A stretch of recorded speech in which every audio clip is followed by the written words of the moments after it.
Welcome to the first 30 seconds of my video. This is the part where I'm supposed to wow you with all these different changes and fancy editing and this really great hook, but I don't got it. I don't have anything. So I'm just telling you what this video is about. It's about Primus, and let me jump right into the agenda.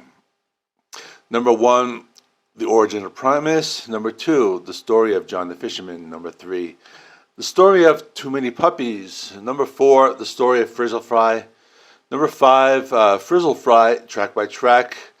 And number six, were they metal? So that's the agenda. This is also an anniversary review for Frizzle Fry, but I'm going to add in a bunch of history. So it's time for chapter one, the origin of Primus. So this band started back in 1984. This started with singer and bassist who were Les Claypool and guitarist Todd Huth, and they played together. They were living in this place in California called El Sobrante, and the name of the band was Primate. Now this band, it was just two guys, so they didn't have a drummer, so they used this drum machine. So that's what they used at first, but then Les Claypool had this friend whose name was Vince Perm Parker, and he was in the Army. He came back from the Army. And then Les calls him. He's like, hey, dude, you want to come join the band and play drums? He's like, okay. So now they have three people. So now they have Claypool, Huth, and Parker, and they decide to record a demo together. Now, here's the problem. Where do they get the money? So Les Claypool decides to sell his car using that money to make the demo. Now, here's where they ran into some problems. They were called Primate, but they had to change their name to Primus because they were contacted by this legal representative of a group called Primates who were threatening legal action because their names were similar. Now, when I read that, I thought of the movie Planet of the Apes with these like primate ape people calling to threaten legal action. I don't know. It's just, that's what went through my mind. But I don't know. Maybe it's because of the fact that it's 4 a.m. and I'm recording this. But anyway, let me continue with the story. So Parker, he was left the band, so he gets replaced by this other drummer named Peter Libby, and he played on the first demo tape, which was actually under name Primus. So the band went on next few years, and then this guy Libby, he was replaced by this guy named Robbie Bean. And then that guy was replaced by this guy named Tim Curveball Wright in 1986. So at this point in the story, it's 1988, and Primus, they were doing pretty well. They were playing the Bay Area music scene. They had pretty much a decent following. They say that they got popular when they got rid of this guy Wright. But then he was replaced by Jay Lane, and he was a drummer with this band called the Freaky Executives. According to Les Claypool, he said they were getting dicked around by their record company. At this point in the story, we have Les Claypool, Huth, and Lane, and they recorded another demo tape under the name Primus called Sausage. But then they had some issues, and this guy Lane ends up leaving the group. Then they had another drummer called Brian Bramandia, and he was only in the band a little while, but he hurt his foot or something like that, and he had to leave. But now their guitar player, Huth, he had to leave because he had to spend more time with his family because he was married, he had a son, and his wife was pregnant again. He was going to have another child, so he couldn't dedicate his time to the band, so he had to leave. Now, Les Claypool had another band at this time in 1988.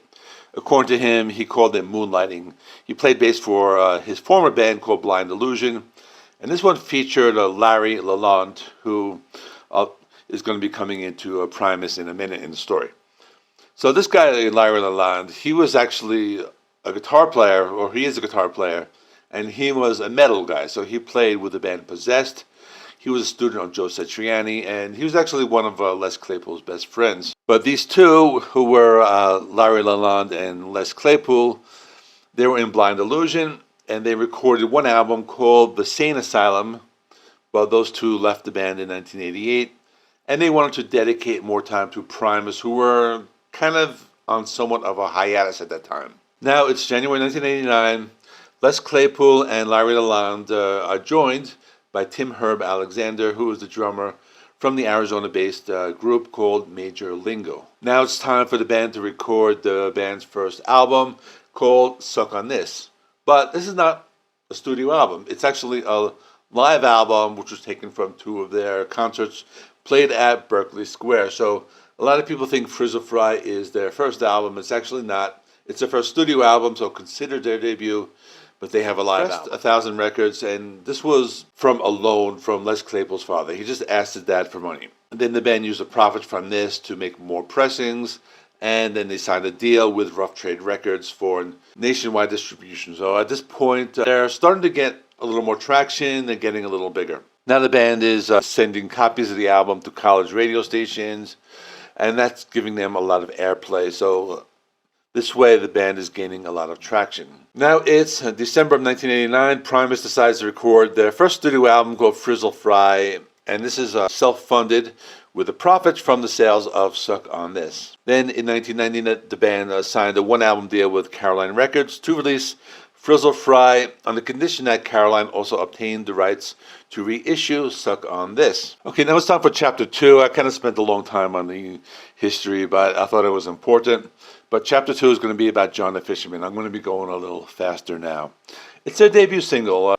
So it was released initially on their live album Suck on This, released on December 30th, 1989, and then it was released later on the studio album Frizzle Fry, which is in 1990. Basically, this song was inspired by Les Claypool's, personal experiences. Him and his dad used to go fishing.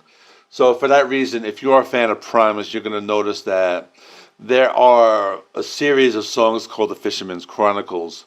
And it's a 4-part story, which include Fish On from Sailing the Seas of Cheese, The Old Diamondback Sturgeon from Pork Soda, and Last Salmon Man from Green Naugahyde. The single actually did better in the 2002 reissue of Frizzle Fry. So it actually got a lot more popular. Now for Chapter 3, Too Many Puppies from 1990. I'm talking about this because this is the single that I actually remember. I remember this one very well. It's just a very fun song. I think it's one of their more heavier songs, like a heavy metal song. So it was their single, and this was released on July 26th, 1990. It's the first Primus song ever written by Les Claypool, and this is a anti-war song because they say too many puppies with guns in their hands, like that. And they use this dogs of war metaphor as the puppies. This was also written 6 years before the Persian Gulf War. This song is usually linked to that war.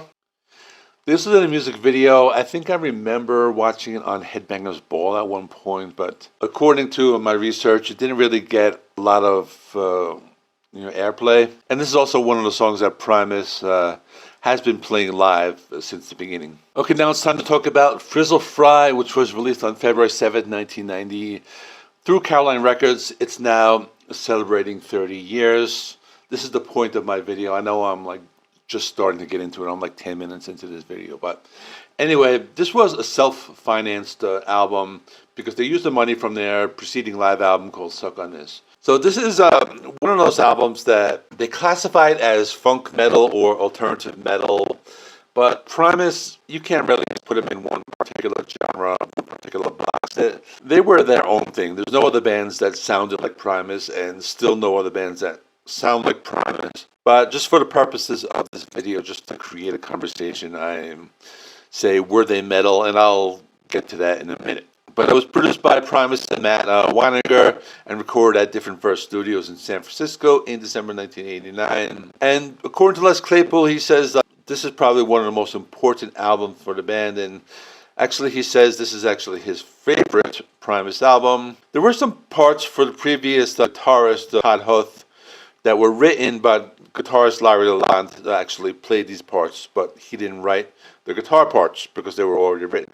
Now this one has the key singles, which I already mentioned, John the Fisherman and Too Many Puppies, but there are a couple of other songs, and I'm going to go track by track in a minute, but a couple of things like You Can't Kill Michael Malloy, which is just this 26-second song, which is an excerpt from a Spent Poets song, and To Defy the Laws of Tradition has a sample of Rush's YYZ, which was sampled from the live version of Suck on This, but it's only a couple of seconds. And they have a cover song, which is a remastered version released in 2002 of Hello Skinny / Constantinople, a cover by The Residents, which I'll talk about in a little later. And this album is pretty popular. The band likes it a lot. They performed it live in its entirety on one of their tours in 2004, and they played it a lot in 2010. So it's one of those albums that this band really likes. They go back to it. Okay, so now I'm gonna go track by track on Frizzle Fry. Just tell you like what I thought of it, the songs and all that stuff. So to define the tradition, this is the one with the YYZ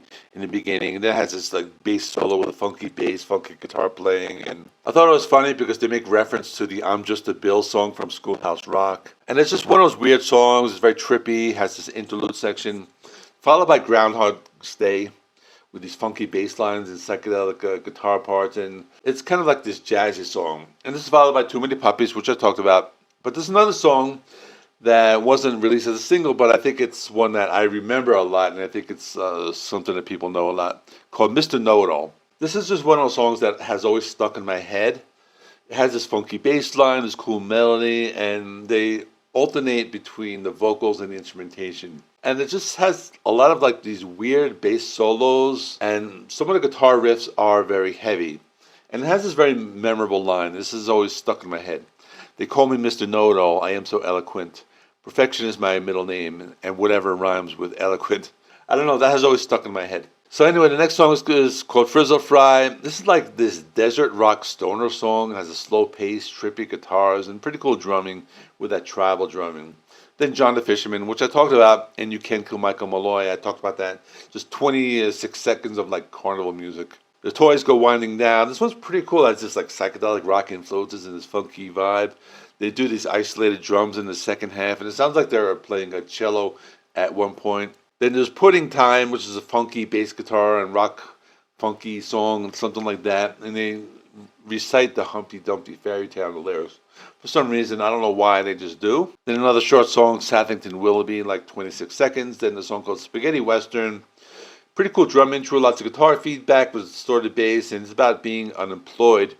So it's one of those songs that I'm reading the comments and people are saying, oh, I really relate to this because they're talking about how they're just unemployed and they're home all day. And it was just one of those very relatable songs. But then there's Harold on the Rocks, which is very a funky song. But this one, out of all the songs, this one reminded me of the Red Hot Chili Peppers, which is the first time I'm referencing that band, because you would have thought that I would have mentioned it before. But it's classic Primus, lots of distorted bass, and there's like a psychedelic jam section. This is one of their longer songs. It's 6 minutes and 17 seconds. Then there's a short song called Tutti 38 seconds, and then the last song, Hello Skinny, Consented Tenable. This one's pretty cool because it has some guitar riffs like Jimi Hendrix, so it's a little slower paced, and it kind of has like this carnival music in the second half and some trippy sounds. So it's kind of a weird song, but it's a cover, so that's kind of like what you expect. So to close out the video, are they metal? I would say they have a tendency to get heavy, because I felt the song Too Many Puppies had this heavy metal guitar riff. And then there are other songs that have like a metal sound in guitar, but in general, I would call them more rock. But like I said before, it's Primus. But I think the best way to describe them is saying they are just a rock band with a tendency to get heavy, but I wouldn't call them a metal band. So that's what I would say. So in the meantime, I'm going to stick another video. Check this one out here. They released an EP not too long ago, and I did a review of that. It was a long time ago, back in 2021, I think. So that's really the only Primus content I have on this channel besides this video here. So I'll stick that. Thanks for watching. Like, comment, subscribe, all that good stuff. And I'll see you in the next one.